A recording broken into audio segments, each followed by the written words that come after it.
Hello and welcome back to New Eyes Open.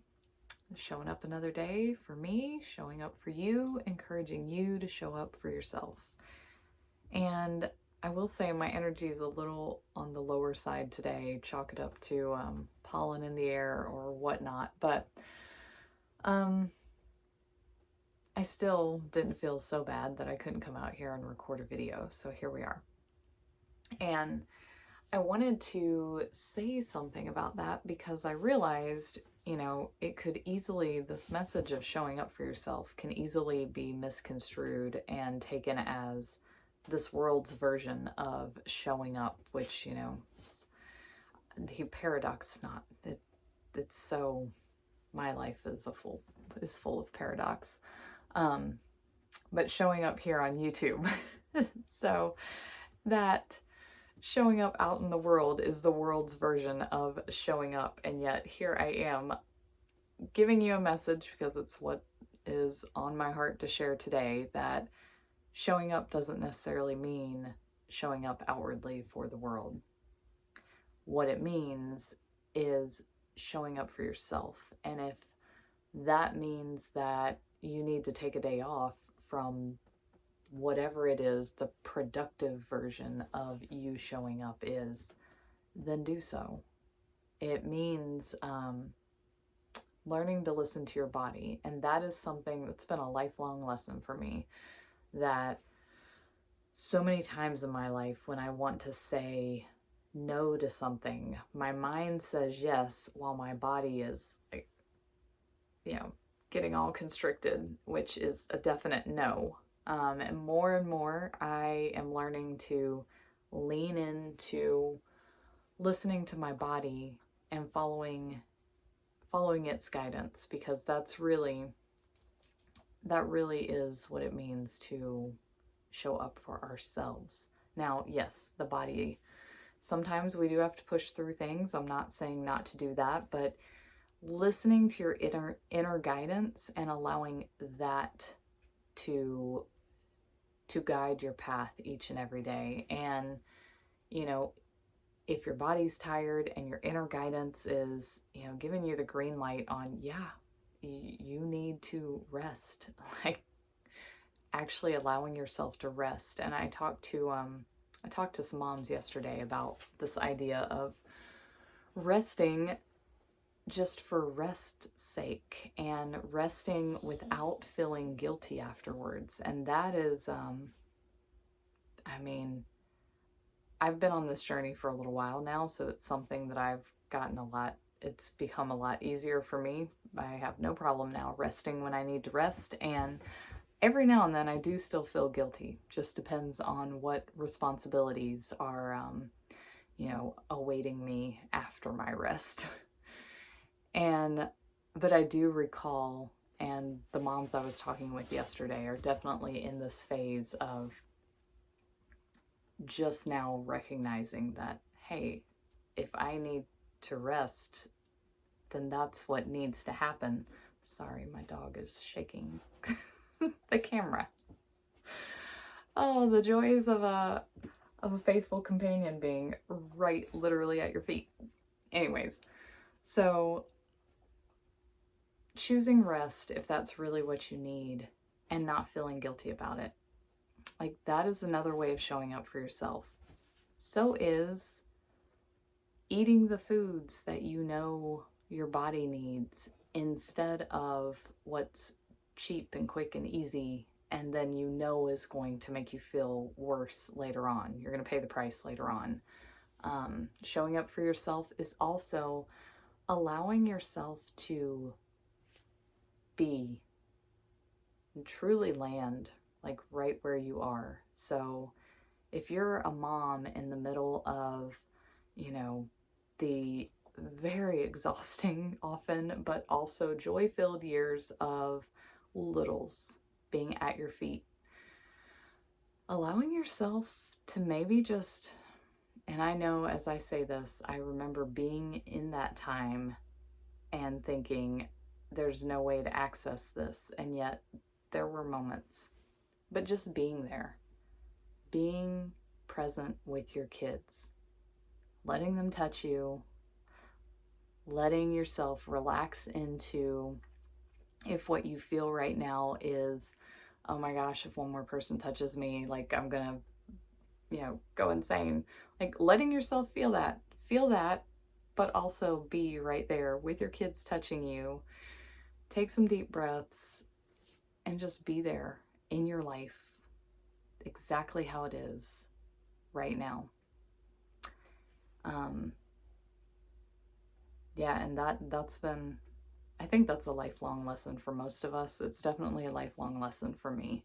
I have spent most of my life anticipating what is about to happen, or for better or for worse, a lot of times bracing myself, preparing myself for how to respond to what's about to happen. Also, I love to daydream. I've been a daydreamer since I was a little girl. I would sit on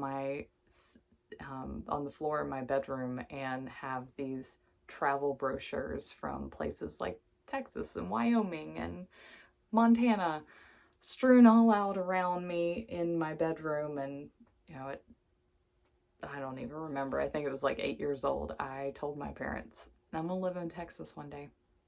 That's where I'm gonna live. I actually had the town picked out. I do not live in the same town, but yeah, I have lived in Texas. And so that I would sit there and just daydream.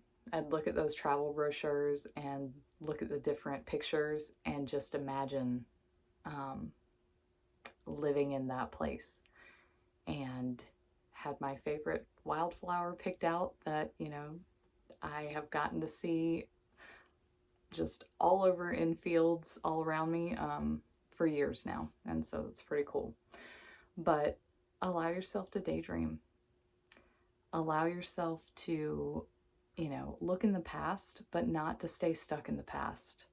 Daydream, but not because you are trying to escape where you are right now. Daydream because it's fun and because that's what your heart wants to do in the moment.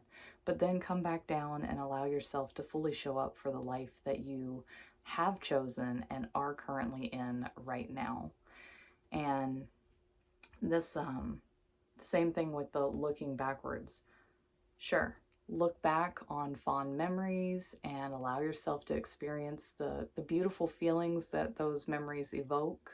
Allow yourself to look back and experience the not so great feelings that some memories evoke. Those are things that it's time to let go. This is a time right now to let go so that you can grow into who you're becoming next. And part of that process is spending a little bit of time. Don't let your life be revolved around looking back, revolved around rehashing what happened, but allow yourself time, the time you need to look back so that you can recognize what needs to be let go. That I am a big advocate of, especially right now, this particular time period that we're in. And,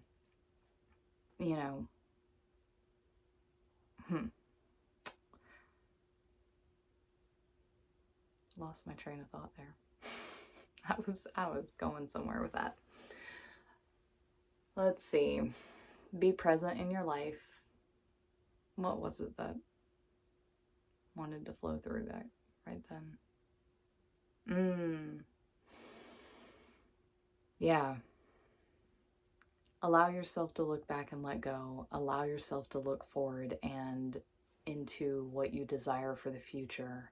But notice that it is only when we relax into the now and we enjoy the now and we are grateful for the now, even if it's a difficult now, even if there's difficult situations, there's always something to find gratitude for. And when we do that and we anchor ourselves in gratitude in our lives, right where we are right now, then and only then can we experience the magic, which brings me to one of the points I was going to make. Today and tomorrow, we are finishing up this cycle of, according to True Sidereal Astrology, the Gene Key transit, or the human design gate transit that we are going through right now. The sun is being highlighted by gate 5, which is the gate of rhythm, steady rhythms. And so learning, this is all about the showing up for yourself part, right? Like learning what's being activated right now is this idea that you need to recognize what is the rhythm, the natural rhythm of my life, not this artificial thing that has been forced on us by society, that, you know, you have to hustle and you have to get up and you have to go straight to work and you got to do this, da da da da da. And even just trying to, just the pace of my speaking right then exhausts me.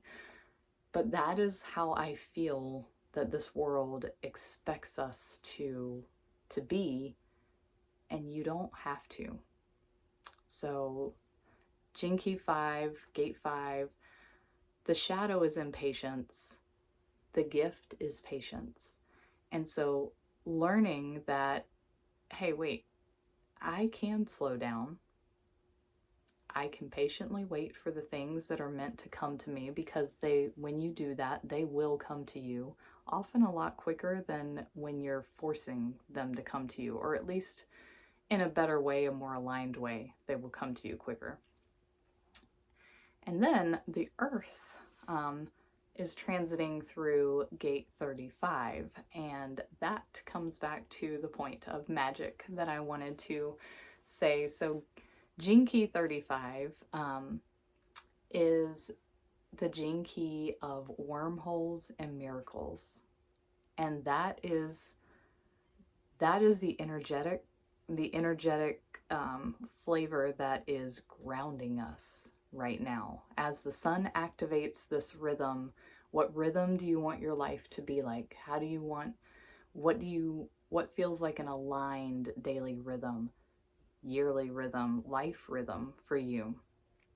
And as you choose consciously to align with that, the grounding energy is, which this almost feels weird. It's like it should be flipped, right? But it's not. So the grounding energy is this energy of adventure.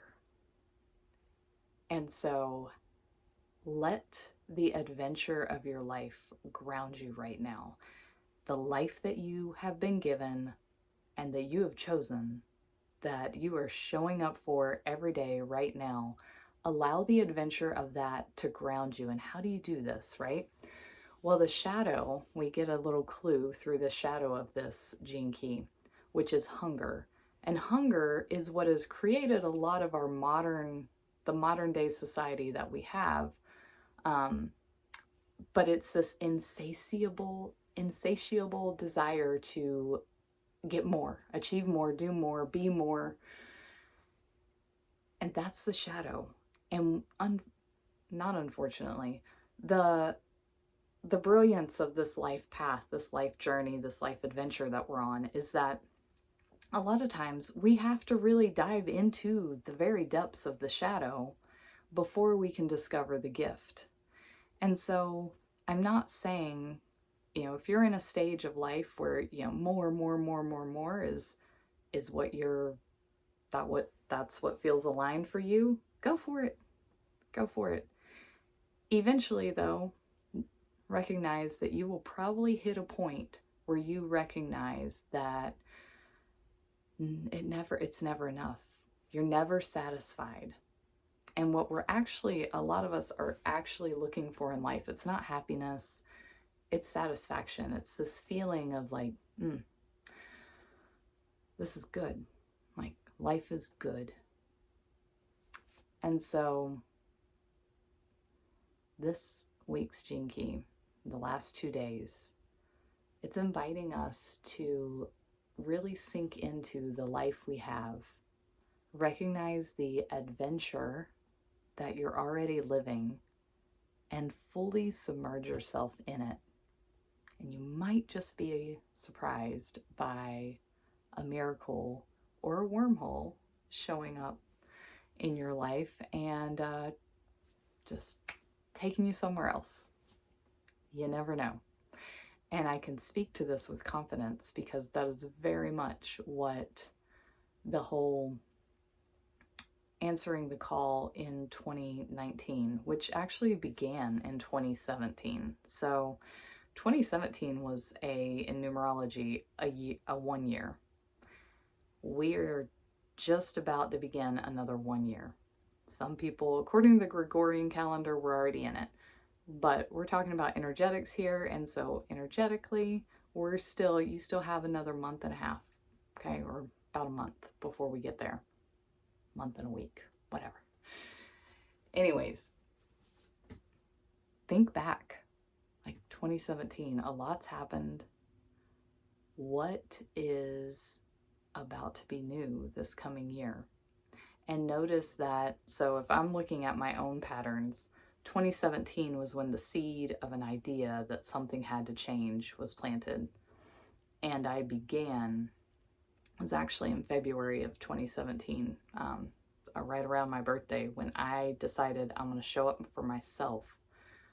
5 minutes, silence, sit in silence, allow my creator to just, I had always heard in church, pray without ceasing. And I was like, that sounds exhausting, because the model of prayer that was given to me is us talking to the creator. But then there's many, many verses that talk about be still and know, and listen to the voice of God. And I remember thinking one day, well, how can I listen to his voice or her voice if I am always talking? Like, if I'm always the one doing the talking, maybe I should just sit in silence. And that is where my journey that has gotten me to this point began, folks. It's come a long, long way since then. So 5 minutes every day, sitting in silence, allowing something to happen or not happen. Sometimes there's no big aha. Sometimes there is pure bliss that comes through. Sometimes there's tears of gratitude that just overwhelm me all of a sudden. Sometimes, once again, it's just we've sat together. But if you think about it, think about your favorite person. What does it feel like to sit beside them for 5 minutes straight in silence? Do either of you have to say anything? Like, can you both just be drinking your tea or your coffee and you're happy and you're grateful just to be in each other's presence? That's what those 5 minutes of silence were like on the days when nothing happened. So, not too shabby for a day with low energy. Thank you for showing up. If you're here and my voice resonates, then I am so happy to have you here. If it doesn't resonate, I wish you well as well. If it sounds like, if this is some place you would like to be, I would very much appreciate you hitting like and subscribing, all those YouTube-y things, so that other people who perhaps may resonate with my voice will find this video. But yeah, really, we're just here showing up for each other, encouraging each other to show up for ourselves. And that is what it's all about. All right. Until next time, be well, my friends. Thanks.